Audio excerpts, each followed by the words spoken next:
अरे बच्चों, मेरे YouTube चैनल पर आप सबका स्वागत है। कक्षा 8वीं की पुस्तक दीपकम का पाठ संख्या 1 समगच्छध्वम समवध्वम, मिलकर चलें और मिलकर बोलें। तो चलिए हम इस पाठ का हिंदी अनुवाद सीखते हैं और इसके बाद की वीडियो में हम इसका अभ्यास कार्य सीखेंगे। इस तरह से हम रोज़ एक एक पाठ की वीडियो सीखेंगे, पढ़ेंगे और सबसे बड़ी बात है कि आपको इसके साथ साथ व्याकरण का कार्य भी सिखाया जाएगा कि किस प्रकार हम लकारों का प्रयोग कर सकते हैं। तो चलिए पाठ शुरू करते हैं। नमस्ते आचार्य है।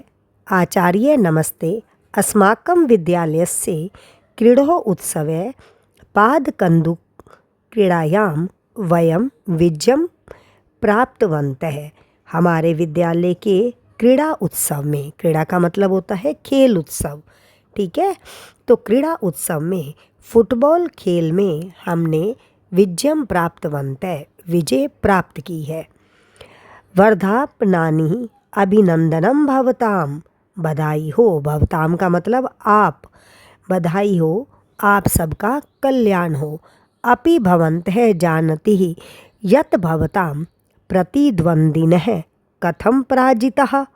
क्या आप सब जानते हैं कि आपके प्रतिद्वंदी, प्रतिद्वंदी का मतलब है जो आपके सामने विरोधी थे, वो किस प्रकार से हारे, या कथम पराजितः, कैसे हारे। आम जानामि। अब एक छात्र यहाँ उत्तर दे रहा है। अब एक छात्र कहता है यहाँ पर कि हाँ, हमें पता है कि वो किस प्रकार हारे हैं। आचार्य अस्माकं दलस्य क्रीडकेषु समाजस्य आसीत् किंतु विपक्षी दलः तत् न आसीत्। हाँ आचार्य, हमारे दल के खिलाड़ियों में आपस में बहुत अच्छा तालमेल था, परंतु जो विपक्षी दल के खिलाड़ी थे उनमें तत् न आसीत, उनके अंदर आपसी तालमेल नहीं था। सत्यम आचार्य, सच है आचार्य। तस्य दलस्य क्रीडकेषु, उस दल के खिलाड़ियों में परस्परम मनोभेदा, आपस में मतभेद था। मतभेद का मतलब है कि उनके विचार नहीं मिलते थे। द्वेष भावः च आसीत्, उनके अंदर द्वेष भाव था, ईर्ष्या का भाव था। ते अन्य अन्यम सहयोगम न कृतवन्तः, वे एक दूसरे का सहयोग भी नहीं करते थे। तर्हि वदन्तु विजय प्राप्तम किम किम आवश्यकम। कहता है तो बताओ, विजय प्राप्त करने के लिए क्या क्या ज़रूरी है, आवश्यक है। अब एक बालिका कह रही है, मिलित्वा कार्य करणम एकता परस्परम सामंजस्यम च आवश्यकम। मिलकर काम करना, एकता और आपस में तालमेल बहुत ज़रूरी है।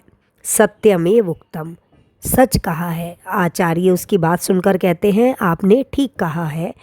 ऐसा एव संदेश है, यह ही संदेश समगच्छध्वम समवध्वम इति एवं प्रदत्त है। कहते हैं ये जो मिलकर चलो, मिलकर बोलो, वेदई, ये सब वेदों में भी कहा गया है कि जो हमें सबको मिलकर चलना चाहिए, मिलकर बोलना चाहिए।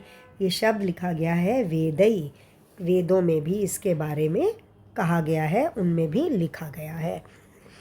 कहते हैं आचार्य कस्मात् वेदात गृहीत है एषः संदेश है, किस वेद से लिया गया है यह संदेश। कह च अस्य अभिप्राय, क्या है इसका अर्थ।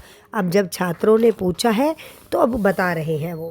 कहते हैं प्राचीन भारतीय ज्ञान परंपरया वेद साक्षात ब्रह्ममुखानि सुतः पवित्रतमः देवी वाक्इति मन्यते।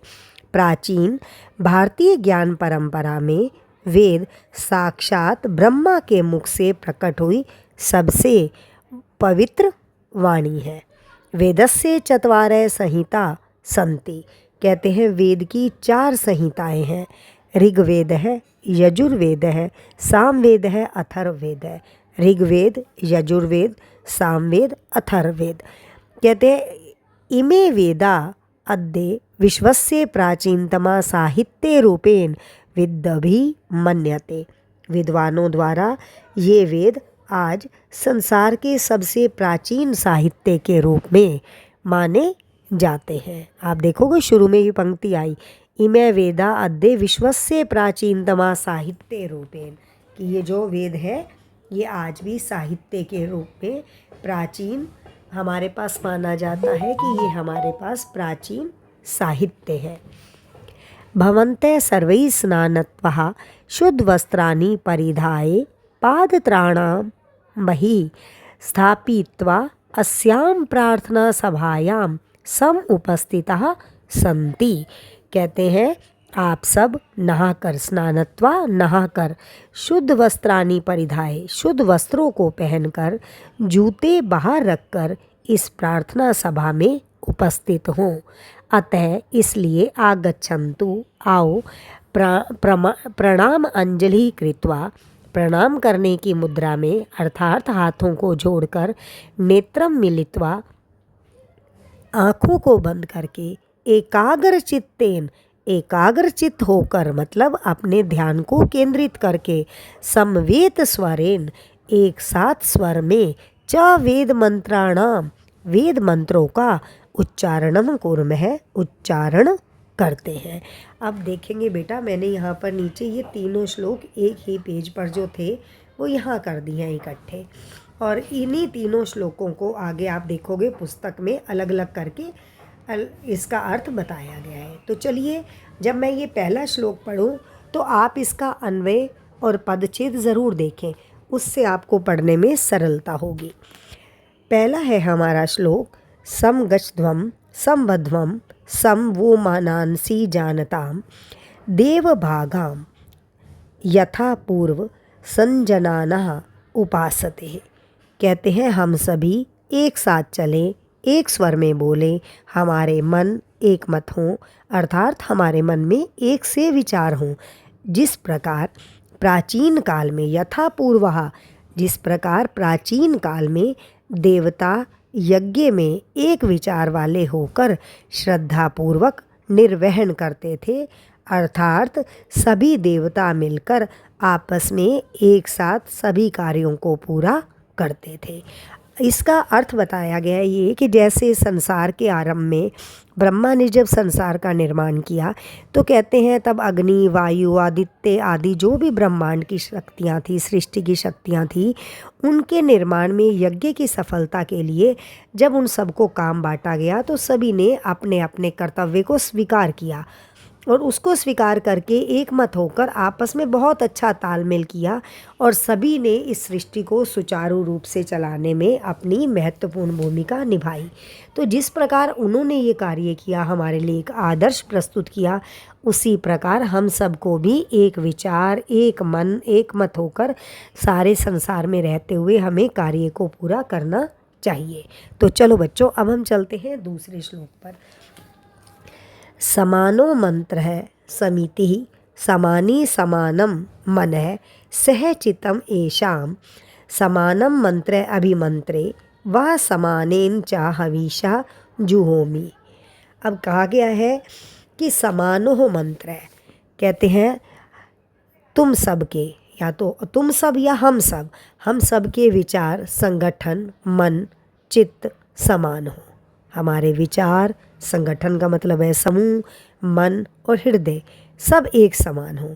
कहते हैं मैं तुम सबको, अर्थात ये ईश्वर बोल रहे हैं, ईश्वर कहता है मैं तुम सबको यही उपदेश देता हूँ कि सब समान भोगाधिकार से युक्त हों। अर्थात ईश्वर की दृष्टि में कोई भेदभाव नहीं है, वो संसार के सभी प्राणियों को एक जैसे अधिकारों से युक्त करना चाहते हैं। इसीलिए वो कहते हैं कि मनुष्यों, अगर हमने और विस्तृत से अर्थ जानना है तो वो कहते हैं कि ये मनुष्यों, मानवों, तुम्हारा एक दूसरे के साथ समान विचार करना, मिलकर रहना, दृढ़ निश्चय के भाव को दिव्य भाव से जोड़कर मैं और अधिक बेहतर बनाता हूँ। कहते हैं ना, जैसी सृष्टि वैसी, जैसी दृष्टि वैसी सृष्टि, जैसी भावना रखोगे वैसा ही काम होगा। तो ईश्वर कहता है कि आप जो काम करोगे मैं अपनी दिव्य शक्ति से उसे और बेहतर बनाता हूँ तथा और एकत्रित हुए तुम सबको सामूहिक प्रार्थना और ज्ञान यज्ञ से युक्त करता हूँ। चलिए अब हम चल रहे हैं तीसरे श्लोक पर। समानी वह आकोति ही, आकोति का मतलब होता है संकल्प, समान ही वह आकुति ही, समाना हृदयानि वह, समानम अस्तु वह मनै यथा वह सुसह अस्ति। कहते हैं सबके संकल्प एक समान हो, सबका हृदय एक समान हो, सब एक समान संगठित हो और सबके अंदर एक जैसी भावना हो। कहते हैं जिस प्रकार परिवार में, दल, समाज में, देश में, विश्व में सुख, शांति और मित्रता का भाव दिखाई देता है। कहते हैं इन मंत्रों से एकत्रित रहकर, हम एकजुट रहकर जीवन जीने के लिए हमें प्रेरणा मिलती है। तो इसी के कारण हम जीवन में, समाज में प्रसन्नता, पारस्परिक सद्भाव, उत्साह, आयु, विजय, हर्ष, ऐश्वर्य, ज्ञान, धर्म आदि के कारण हमारी आत्मा की तृप्ति होती है। तो कहता है कि वो तृप्ति कब है, जब हम अपने विचारों को एकाग्रचित्त करेंगे और हम अपने मन को विशाल बनाएंगे। ठीक है ना, उसके अंदर हम जब सकारात्मक भाव रखेंगे तो हमें सब के अंदर एक जैसी आत्मा, एक जैसा जीव, एक जैसे ईश्वर के लोग दिखाई देंगे। मैं आशा करती हूँ आपको ये तीनों श्लोकों का अर्थ समझ आ गया होगा। केवल जो पाठ का नाम है उसके आधार पर इन तीनों श्लोकों को हमने याद करना है कि ईश्वर हमें क्या संदेश दे रहे हैं, किस काम के लिए प्रेरित कर रहे हैं। मेरे चैनल को लाइक करें, सब्सक्राइब करें। अगली वीडियो में अभ्यास कार्य के साथ प्रश्न उत्तर लिखे हुए काम के साथ मैं आपके सामने उपस्थित होती हूँ। धन्यवाद बच्चों।